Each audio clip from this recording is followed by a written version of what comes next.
नमस्कार साथियों, झारखंडी जोहार। कैसे हैं आप सब और बताइए क्या हाल चाल है। तो साथियों, एक बहुत ही पुराना विवाद चौकीदार में था, वो बीट और बिना बीट। जी हाँ, किसी को जो है पता ही नहीं चलता था कि किनका बीट है और किनका बीट नहीं है। जिनका बीट है वो फॉर्म भर सकता था और जिनका बीट नहीं है वो फॉर्म नहीं भर सकता था।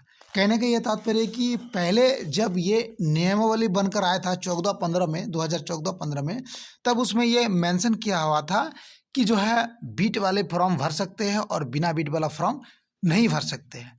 अब इनकी एक याचिका पर हाईकोर्ट में पहले से ही सुनवाई हुआ था। कोडरमा वाला में आप देखे होंगे, उसमें साफ साफ कहा गया था कि ज्वाइनिंग जिला वाइज होगा। रांची में इनको लेके जो है एक समझ सकते क्या बताना चाहते हैं, वहाँ भी इस तरह से एक मामला देखने को मिला जो कि लंबोदर पाठक के द्वारा किया गया था। और जो है आप देखिए, झारखंड हाईकोर्ट का बड़ा फैसला चौकीदार बहाली में बीट की अनिवार्यता बिल्कुल खत्म कर देगी। अब ऐसे में होगा क्या जितने भी जिले में चौकीदार वैकेंसी हो चुका था, जहाँ पे बिना बीट वाले को मौका नहीं मिला, क्या फिर से चौकीदार बहाली रद्द कर दी जाएगी पूरे झारखंड में, या अब नए नए वाले में जो है बिना बीट वाले को मौका दिया जाएगा। जी हाँ, इस वीडियो में इसी के ऊपर स्पेशली डिस्कस करेंगे। तो चलिए, सबसे पहले साथियों देख सकते हैं आप यहाँ पे, ये हाईकोर्ट का जो है नया वर्डिक्ट आया है ना। आप यहाँ पढ़ेंगे इसको तो जो है झारखंड हाईकोर्ट ने चौकीदार पर नियुक्ति को एक और अहम फैसला सुनाते हुए स्पष्ट किया है कि बहाली के लिए उम्मीदवार का उसी विशेष बीट यानी कार्य क्षेत्र का स्थानीय निवासी होना अनिवार्य नहीं। अदालत के इस निर्णय से राज्य भर के उन अभ्यर्थियों को बड़ी राहत मिली है जिनके आवेदन केवल बीट क्षेत्र की बाध्यता के कारण खारिज कर दिया गया है। जी हाँ, अब आगे बढ़ते थोड़ा सा।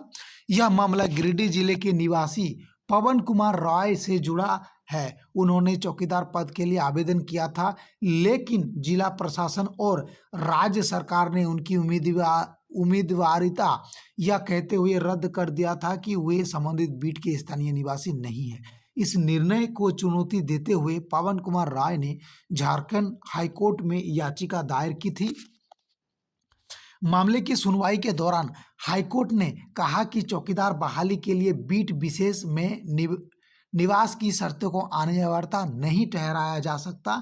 अदालत ने इस आधार पर प्रशासनिक निर्णय को अंतर्गत माना और अभ्यर्थी के पक्ष में फैसला सुनाया। हाईकोर्ट ने इस फैसले के बाद जिला स्तर पर होने वाली चौकीदार नियुक्ति में आसपास के बीट क्षेत्र योग्य अभ्यर्थियों की दावेदारी का रास्ता साफ हो गया। इससे भविष्य की भर्तियां में पात्रता है ना, ये जो पात्रता मतलब एलिजिबिलिटी दायरे को है ना लेकर प्रशासन का भी स्पष्ट दिशा निर्देश मिला। इस मामले की सुनवाई झारखंड हाईकोर्ट के न्यायाधीश चीफ जस्टिस आनंद सैन की एकल पीठ में हुई।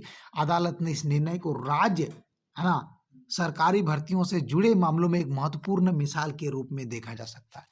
इसका मतलब कहीं ना कहीं साथियों आप देखेंगे तो इस जो है अब जब नए वैकेंसी आएगा, यहाँ पे पढ़िए, देखिए क्लियर हो चुका है। इससे भविष्य की भर्तियों में पात्रता के दायरे को लेकर प्रशासन है ना की भी स्पष्ट दिशा मिली है ना। भविष्य में समझ सकते हैं, मतलब अभी तक जितने जिले में हो चुके हैं, जो नहीं हुआ है उसमें अब ये नियम लागू हो जाएगा। जैसे अभी दुमका में ज्वाइनिंग नहीं मिला है तो उस पर ये नियम लागू नहीं होगा, है ना। इनके अलावा अभी जामतोड़ा में जैसे ज्वाइनिंग नहीं हुआ है तो इस पर ये नियम लागू नहीं होगा।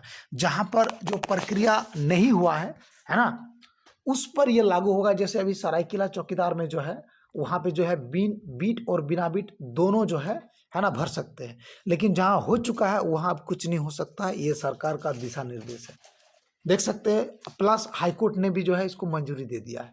तो समझ सकते हैं साथियों, अब आने वाला वैकेंसी में बीट हो या बिना बीट हो, सभी को है ना समानता यानी कि दोनों को मौका मिलेगा। तो एक अच्छा अपॉर्चुनिटी है, एक अच्छी जो है डिसीजन है और इसका स्वागत हम करते हैं, है ना। तो चलिए साथियों, इसी के साथ मिलते एक नए वीडियो के साथ। और कैसा लगा मेरा दिया हुआ यह जानकारी, तब तक एक लाइक जरूर कीजिए। जय हिंद, जय भारत, जय झारखंड।